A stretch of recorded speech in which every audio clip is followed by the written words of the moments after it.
Good morning. Happy Monday. I hope you had a wonderful weekend. It was my son's 16th birthday this weekend, which was crazy to think about, but we had a wonderful time. And I had always pictured his birthday like we were going to have a parade with Liam balloons all over the place, and everybody in the world was going to come for his 16th birthday to celebrate. And it ended up him going to Dave and Buster with a couple of his friends, coming home and having pizza and opening a few cards with some gift cards in it. So it was very low key, low stress, easygoing, much like Liam. And it was perfect. It was perfect. He had a great time. He would have been stressed out if had we done it my way with the Liam's parade equal to Macy's Day Thanksgiving. It wouldn't have been as good for him, and definitely not for me. So thankfully, he's such an easy kid that it worked out. So anyway, I watched also. I tell you what, I get all of my inspiration these days watching these freaking Netflix documentaries. Crazy. I do, but I watched one on this guy who it's like River Runner is what it's called, and it's on Netflix. It's a documentary. It's about this guy who was like this kayaker, and he started out, he started off in a bad neighborhood in San Bernardino with a broken family and not a very good childhood. So he kind of had to learn to be scrappy and defend himself and his brother. And then they eventually moved away by the river and met this family who I forget what part of California they moved to. They were in some part near a big river, and they met up with this family who introduced him to kayak. Well, actually, river rafting. It started out with, and it was like boom, instant love. These kids fell in love with the river and the outdoors, and it's no mistake because being out there in the beauty of nature, especially in California, it's beautiful, and the rivers out there are amazing.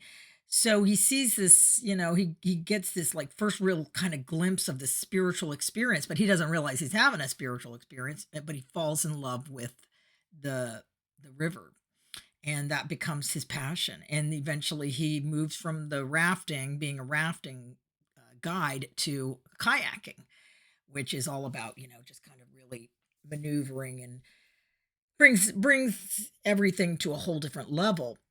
Uh, so he pursues this, and he becomes like this amazing kayaker. And he's got like a natural talent for it. And eventually he decides that he's going to take this. His goal is he wants to go to where these four rivers connect in like Nepal.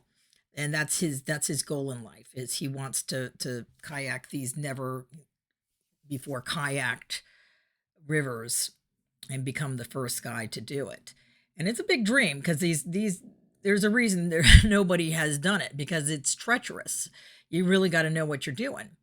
And he actually went out to the first river with his mentor, who taught him everything he knew about kayaking. And the mentor said, "Listen, I'm out. Good luck. See you later. I'm calling it."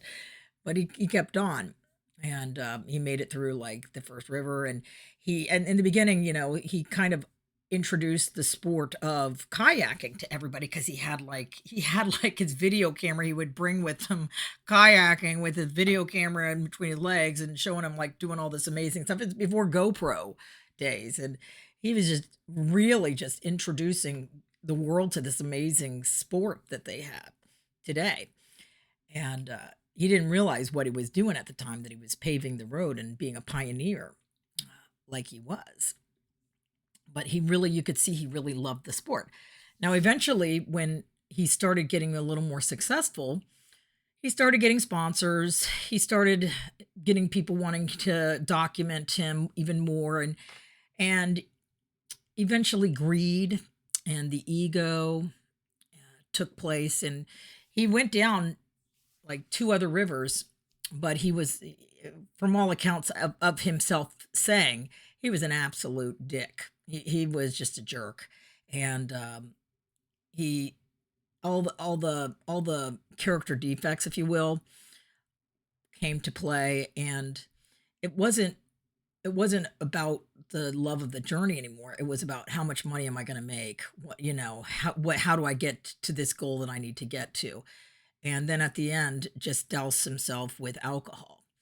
And and eventually he had done three of the rivers, but he was miserable, and he ended up drinking, like really turning to alcohol to try and see if he could find that lost happiness that he was seeking. And surprise, surprise, didn't show up. And to top things off even more, he's getting older, and he realizes something's going on up here that's not quite right, other than his mental status of being a potential alcoholic. There was something definitely going on with his brain, and it turned out that he had like this massive brain tumor. So he had to kind of face that. They were able to take out as much as they could, but he still had they couldn't get it all because of where it was, and they were monitoring it closely.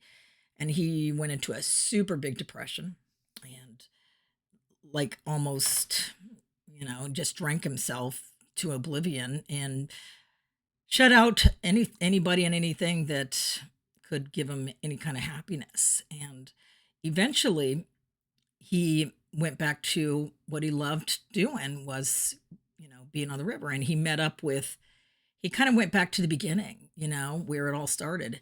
And in trying to really, he met somebody who kind of guided him out of the alcohol into spirituality and finding true self. And he found, serenity. And I don't know whether he had any sort of 12-step recovery or not, but he definitely had a spiritual experience and a spiritual awakening, which is equal to what you get in 12-step recovery if you're an addict or an alcoholic. And they showed him finally meeting up with like one of the kids he had inspired when he was younger. And this kid was like now the top of his game. He had brought the sport to a whole new level that he couldn't even imagine. And this kid, this was his idol. This guy was his idol. So he took him under his wing, and he said, "Hey, we're going to go do this last river. If you want to come, you're part of the team." Meanwhile, this guy's like, in middle age, way out of shape, and, overcoming a brain tumor, still, kind of in the back of his mind, no pun intended, but he literally had a brain tumor in the back of his brain.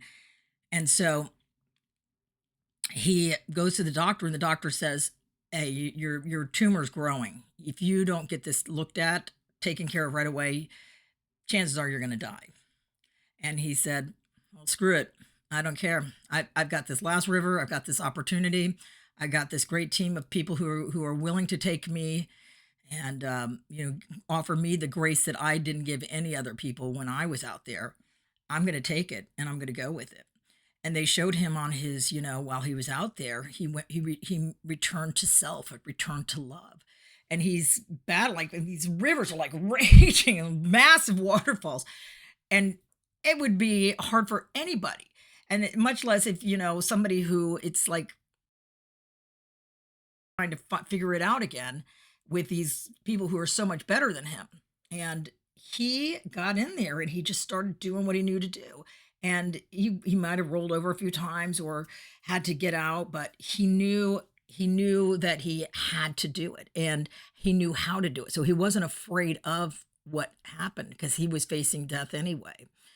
And so he literally started living again. And you could see him coming back to life, and really falling back in love with what to the river in the first place, and having that connection with nature and with God, that he had lost through alcoholism, ego, pride, selfishness, you name it. And at the end, when they get to where they're going to go, and they were kind of lugging him along on the trip, but it was the end. You could see when he finally got that last river, and he made it to the end. It was the goal of a lifetime achieved, and he had found his true self again. And then he goes to the doctor thinking the doctor's going to say, "All right, you're screwed, you know. Good, I'm glad you enjoyed the river." But he went to the doctor, and the doctor said, "Holy mackerel, your brain tumor has not grown. It was heading that direction before you left, and it just stopped. It stopped. And they don't know why. They don't know what happened." And I was like, wow, what a message. To stop dying, you have to start living. I'm like, mind.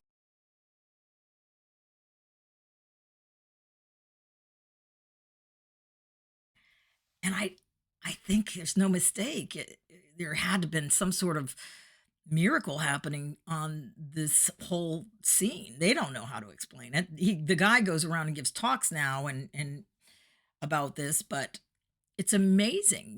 I think that, the message to take away from this is, yeah, it's especially with if you're dealing with something that's killing you. Let's say for the alcoholic, it's alcohol, or drug addict, it's drugs, or whatever. Insert your personal demon here. When you're battling those rapids, trying to navigate your way around it, you can't fight it alone. It's like if you're fighting these rapids out of self and ego and pride and greed, or whatever you're being driven by your character defects, you're screwed. You're screwed. But once you start really going with the flow, trusting your God to get you through, then you're in good hands, and you'll make it through the rapids, no problem. Even if your boat flips upside down, it's okay. Get out, start swimming, reset, start again. You have to start living to stop dying.